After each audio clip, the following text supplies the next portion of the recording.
It's been a while since I've done my video, which actually was last year, regarding EVs, electronic vehicles. So I'd done last year. I bought a Jaguar I-pace. I'd done a video on it regarding, at that point now. I'm trying to remember when I'd done it. I think it was the August area last year. No, it was September. So I think it was January. Either January this year, I think February area. The market just took a poof, and people were losing money left, right, and centre on EVs. I, for one, lost a lot of money on mine as well. But if you've never seen that video, okay, just to bring you up to speed, I bought a Jaguar I-pace. It was a 21 plate. Paid 40k for it. It was over 80k brand new. Quite a few extras onto it. It's an HSE model. It's the newer charging one, so the 90 kilowatt battery into it. So compared to when the first ones came out, people were complaining about how slow the charging and that was. I never had any problems that way with it. But what I did have a problem is that the way the market was going, it's like this was being forced onto us. Now, there's a lot of people out there talking about these kind of things, discussions, there's podcasts, there's films. So I thought I would like to give it, due to all the negativity out there, I thought I would give it the perspective from an EV owner. Now, before people jump down my throat, this video is not to say that the EV is the be all and end all and you've got to buy one, okay? Since I've bought my EV, I've learned a lot. I've had good news, I've had bad news, highs, lows. So I'm going to take you through the lot on my experience. Okay, that's all this is, my experience. So a disclaimer right away: if you're looking for an argument, you're on the wrong channel. And if you're a not a non-believer, but if you are of the view right away that an EV is not for you, then that's fine, okay? I wouldn't bother watching any more of this because I'm going to start talking about an EV and how good, I'm going to lift this a little bit, on how good it's been for me, all right? We'll start off why an EV is not good for everybody. Well, can of worms on that, and there's quite a lot of factors, and the main factor is the longevity out of the battery, topped up with the cost to fill up the battery. So I'll give you a for instance. Earlier on this year, decided to go on a trip down to Brighton and see family, and I worked out the cost because I really would like to take the Jaguars. That car, to me, now I sold my F-Type to get that, so I went for a 2.5 litre petrol V6 to that. The V6 was phenomenal. It was the F-Type though was a bit of a selfish car, for want of a better word. Oh, I've just dipped down again for some reason here. Trying to work with my new DJI and all of a sudden it just fucking goes on us, so I forgot what I was speaking about. Yeah, we were talking about the cost of the EV, so going to Brighton. And it turned out that by taking my wife's car, petrol, okay, so by taking an ICE as they call it, internal combustion engine, I got down to Brighton and back for less than the cost of me just getting down to Brighton with the EV, okay? Now, why is that? Well, the simple thing is, if you've got 600 mile to do in a car, which I have because of where I am in Scotland, your big problem is that the EV only does a range of, well, it's meant to be 275 miles, somewhere in that area. Bollocks. You'd be lucky to get, I think the most I've had is 225 out of the car. Okay. We're now into the winter period. I'll be doing really damn well to get 200 mile out of that battery in that car, because the weather is a factor onto it as well. So when I worked out the cost as well, you don't want to be sitting there for ages, right? Charging up on a slower charge because it's cheaper.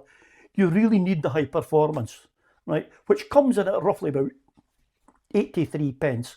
Okay, so basically, if I say 80 pence, okay, per kilowatt hour, okay, and then I've got a 90 kilowatt hour battery, you're looking at £72 a fill up to go from zero back up to 100 again.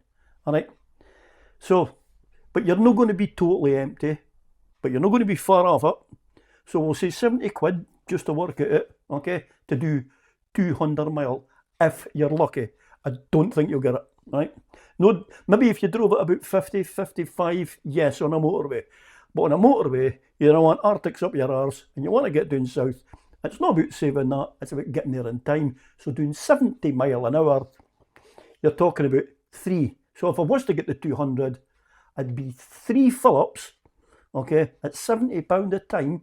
Well, tell a lie, because it'd only be £7.20 at the house here, because I've got the cheap fill-up, all right?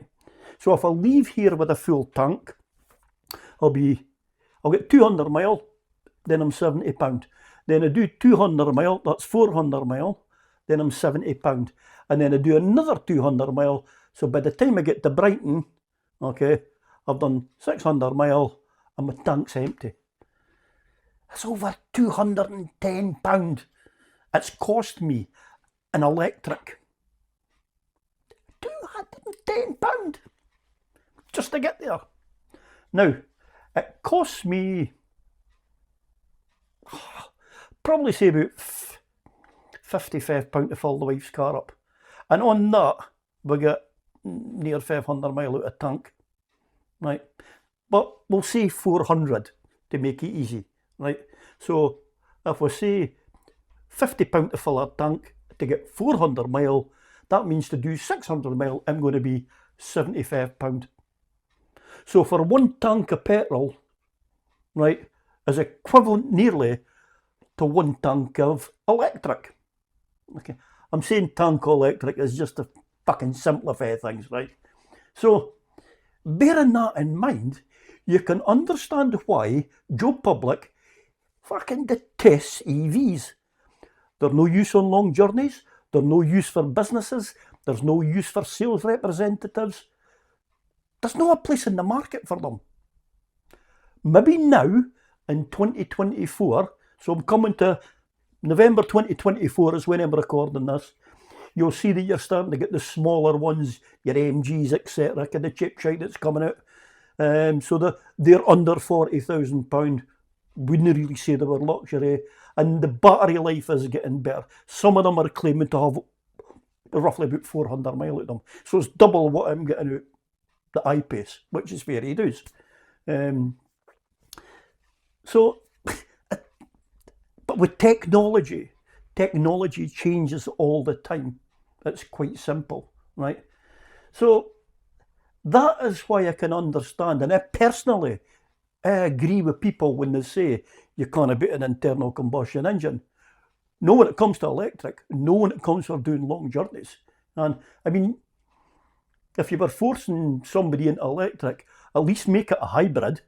So if you've got a PHEV, when you run out of electric, right, so the electric runs with the petrol engine. I mean, my son's bought a Mitsubishi PHEV. I think he's getting near 100 miles a gallon at the thing. Huh?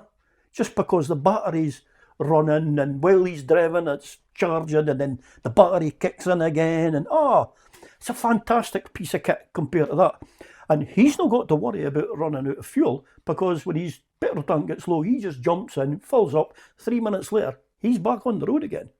Now, fairy doos, you can work things out by saying that, well, on a 600-mile journey, you're not going to do it in a winner, okay? You are going to stop for a break. And to do 200 mile, it's just over 3 hours of a drive. Yep. Oh, so roughly about 3 hours. It's feasible to be able to drive 3 hours without a stop. But by that time, you're borderline.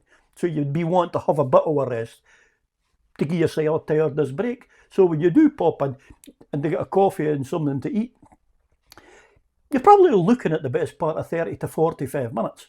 Easy for a nice, to make it a relaxful journey.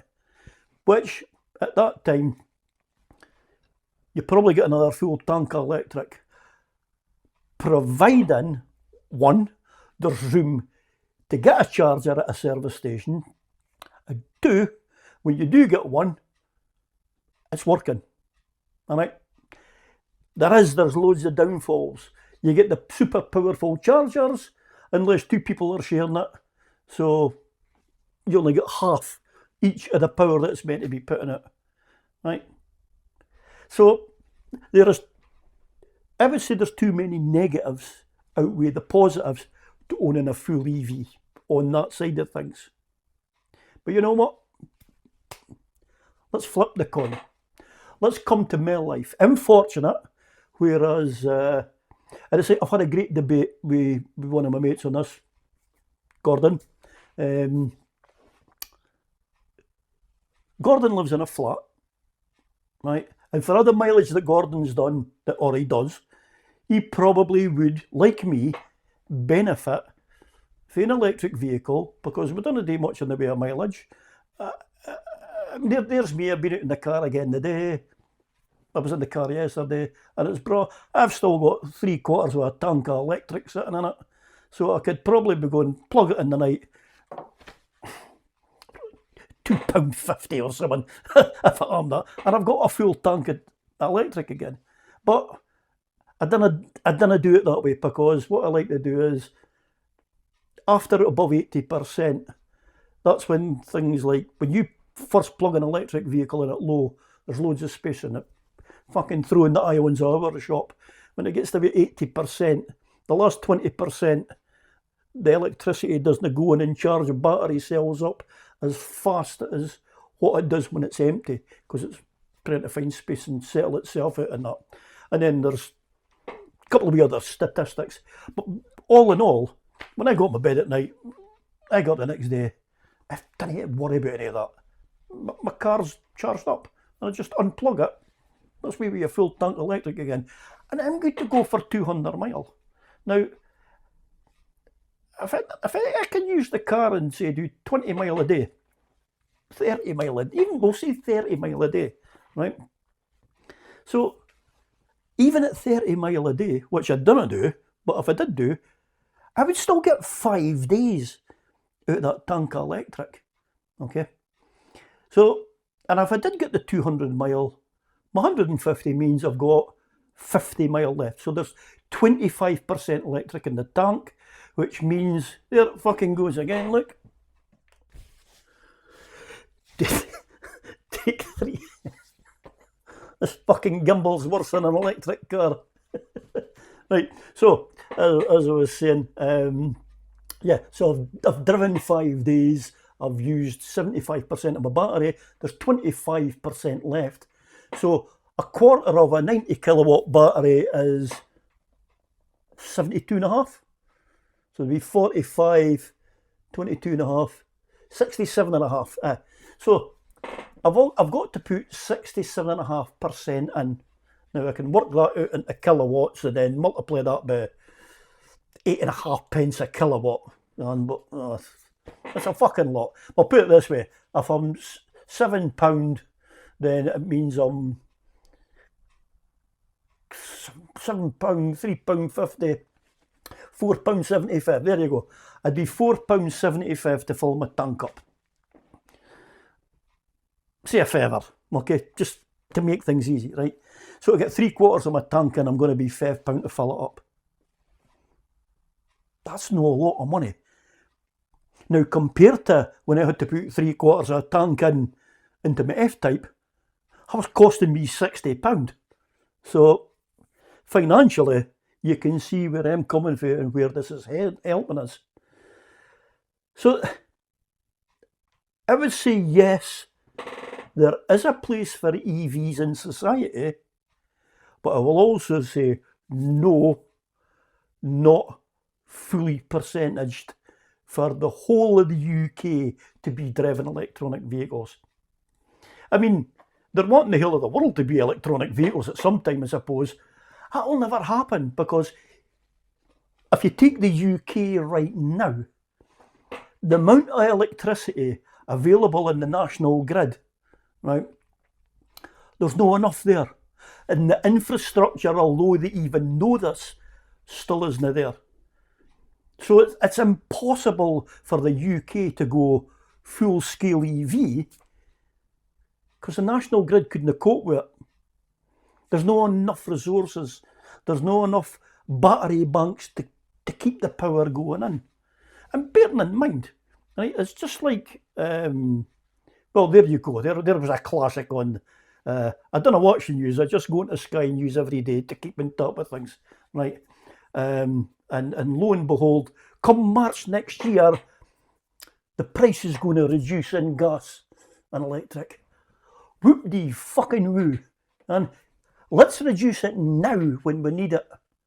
So it's funny, gas and electric always goes up in the winter time at this time of year, when it's no daylight out there, you're using more electric, it's fucking Baltic out there, it's -2 just now, so your heating's never off, right?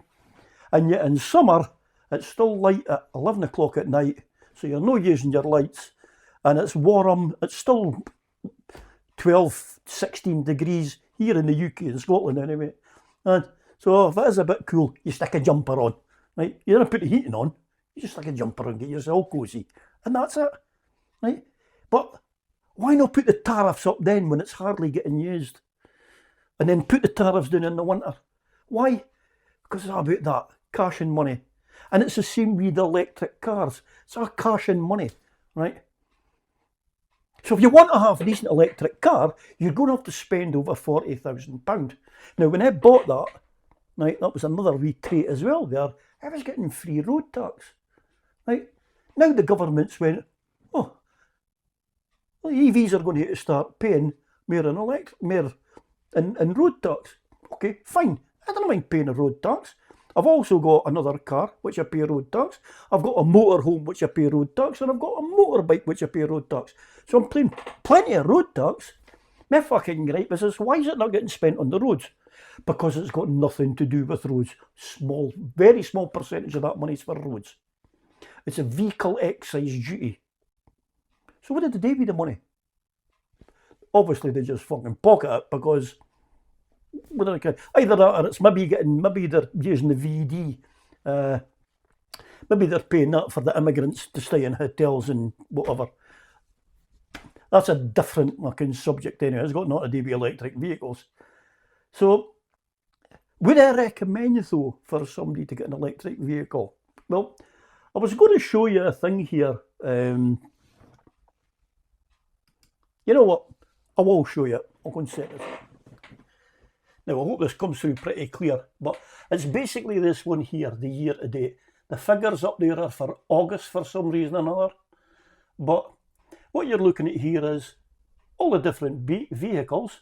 So you've got diesel, petrol, that's battery electric vehicle, so that's full battery.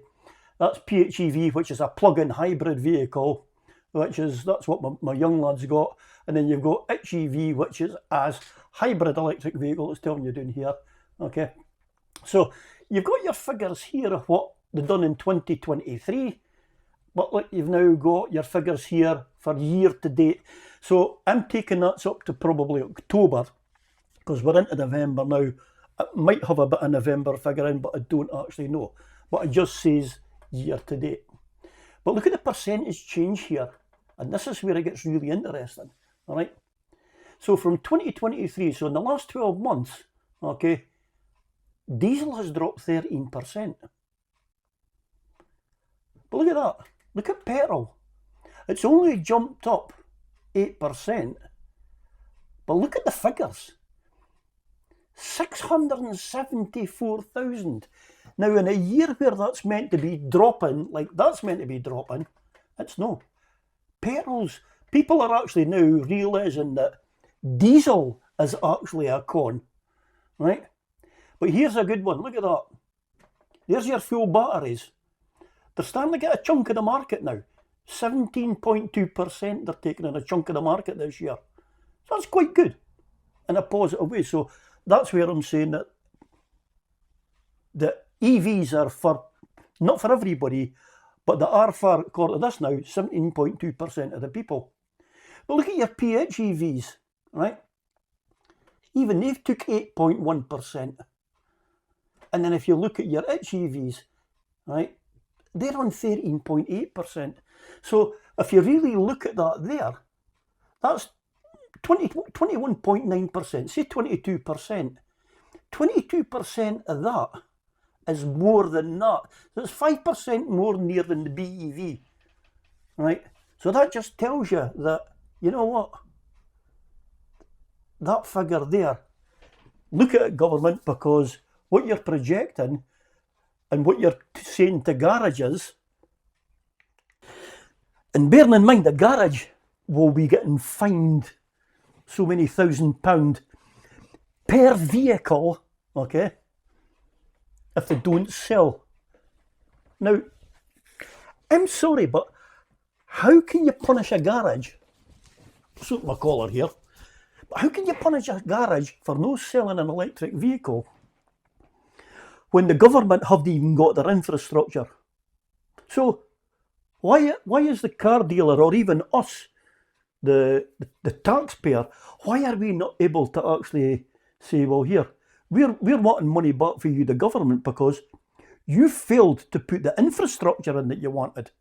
They've already backtracked, right?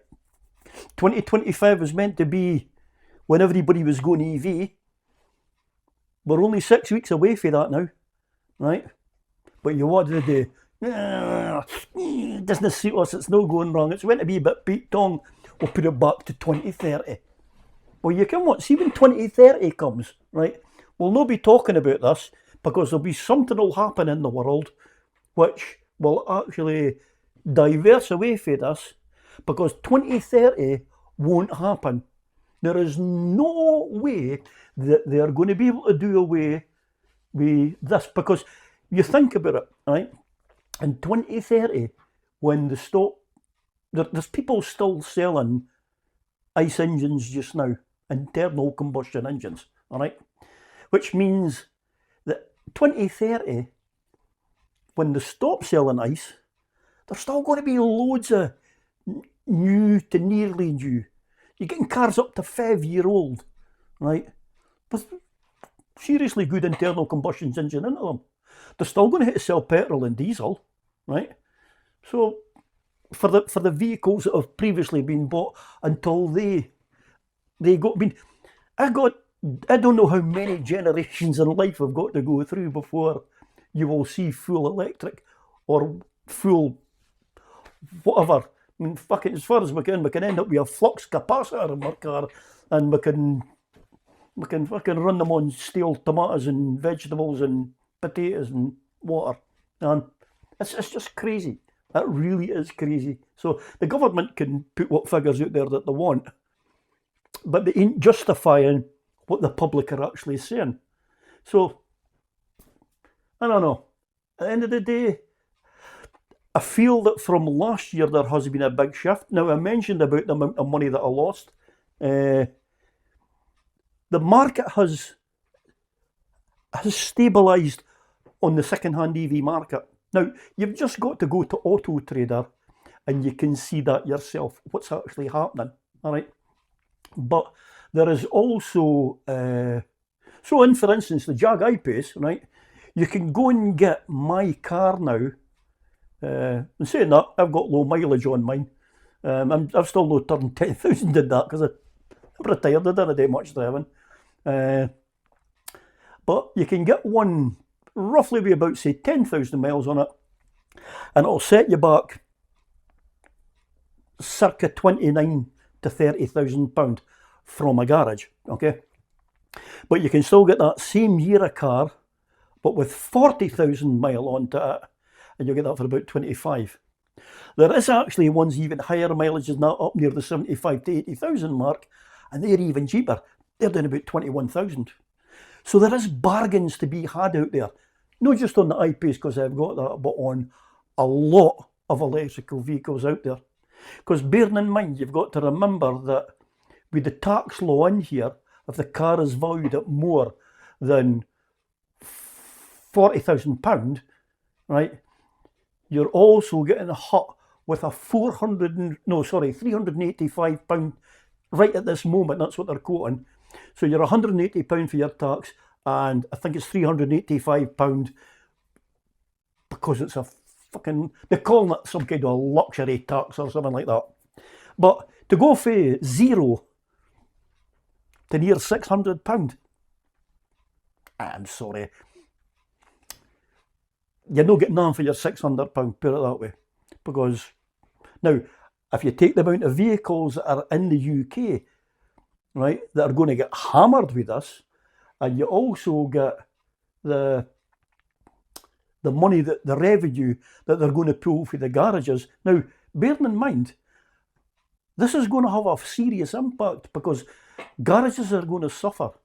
Where are they going to find, I don't know, even £5,000 per car, right, or a fine? Where are they going to find that money? I think it's actually a lot more than that, actually, that they're getting fined per vehicle, right? So they've got a target of X amount of vehicles to sell. And for every vehicle below that target, they will be fined so many thousands of pounds. Let that sink in, right? Honestly, it's just, I haven't got a clue what's happening in the motor world just now, but someone's just no sitting right with us. But I wanted to put my tuppence worth in. I hope you agree with a lot of it. I mean, yeah, but by all means, I mean, I've had it. Serves you right for no doing your homework, and I'm not interested in any of that shite, okay? This is not a battle between human beings here. This is just about educating people to what's out there. That's what I'm trying to do. EV works for me, right? I'm deaf now, so I don't really need a V6. I can't hear the fucking thing. But the performance out of that, the acceleration is just wow. The road holding for an SUV is just as good as what my F-Type was. So I can comment on it because I've not just owned one, I actually have driven one. And because I drove one before I bought it, right, bearing in mind, I went from an F-Type and tested an I-pace, and it blew my mind. It really did. A lot of people want in their comments here, probably fucking driving a diesel Astra or something. Serves you right. Should have done your homework. And so, going back to my mate Gordon that I mentioned as well, the reason it doesn't work for him, and he would maybe like one, he's not saying he would, but he would maybe like one, is he's no place to charge it. So at the flat, he's got to go and, the paperwork he's got to go through to try and get this thing to get it plugged in, and it's ridiculous the cost for it. So that's what I'm saying. Not being fully thought through. So, and he's not going to wait to spend 80 pence, because bearing in mind, I know you can get it for 40 pence or 35 pence a kilowatt. Price is one thing, but you sit there and charge up at 7 kilowatts for 35 pence. You'll sit there for hours. It cannot be done. Nobody's got hours to sit there. People are even struggling to get fucking 45 minutes for to charge a car up. And you can see it. I totally agree with the concept. I've got 45 minutes, but on saying with my 45 minutes, I don't use it because I charge mine up through the night when I'm laying in my bed. I'm lucky. So, as I said, I hope you agree with us. If you don't, well, come on, it's your opinion, the same as this is my opinion. You know, but if you're using it in town and you're not doing much mileage and you can charge at home, it's definitely worth looking at. Also do your history though, because I know your history, a bit of research, because is the contention still with the batteries, on the cost of batteries, replacement of batteries. There's workshops opening up now. If you look on YouTube, there's a garage there in England, actually. This guy is very successful. And for the work that he does, he's very, very cheap. So you're not costing yourself 30 grand for a new battery now. But it still does beg the question, what do you do with it when the battery's flat? You will have to buy another battery. 8 years from now, will batteries be a lot cheaper? Will batteries be a lot safer? Because that is another burning issue as well. Not the fact that the cars are burning, but the cars are combusting into flames. But the myth on that, when you do your homework, which I have, there is more cars with an ICE going on fire than an EV. And that is fact. Okay, so I've done my homework. But at the same time as well, when an ICE goes in on fire, the fireys can go in and put it out. When an EV goes on fire, they just leave it. They just let it burn out at its own natural pace, and they'll attend just to make sure, but they'll try and get it to calm down. So there is lots of pros and cons, you know. So thanks for watching. I hope you've enjoyed it. I'm also going to do another one now, because I'm going to watch the price of the market now, and well, this year sees the end. This will be come September, I think it is, will be a 2-year ownership of this vehicle. That'll be my warranty finished, and I'll start having to pay for things, because up to now I've had well, when I bought the car, they found a faulty cell, so I got a new battery put into it when I bought the car. So the car was 2-year-old with a brand new battery. I've had the Jaguar infamous heater pack up on us.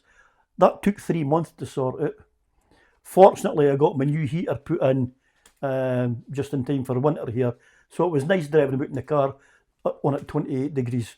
And one of the things that really does amaze me though is how much, or sorry, how little the heated seats and the heated steering and the heated mirrors, how much that electric uses. You think it would use a lot. It's actually less than having the air conditioning on.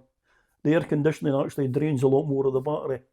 And so, but again, I don't care. I'll drive about in luxury and I'll still get 175 mile out of that. But I'm never out doing 175 mile in that. So I can go for a whole week and no use that car. And yet I'm going out again tomorrow, which means I've been out Sunday, Monday and Tuesday. Yeah. So there you go. But hey, keep yourself safe. Let me know down below what you think. Give me some of your views as well, even if they are negative and you're a fucking EV hater. Stick your comments in, because because you can. You've took the time to listen to me, so I've took the time to listen to your comments. I can't be any fairer than that. Smash that thumbs up for us, please. If you're new, welcome to Random Therapy. Go and subscribe, you know you want to. Till the next time, my friends, as my Yorkshire pal say, I'll say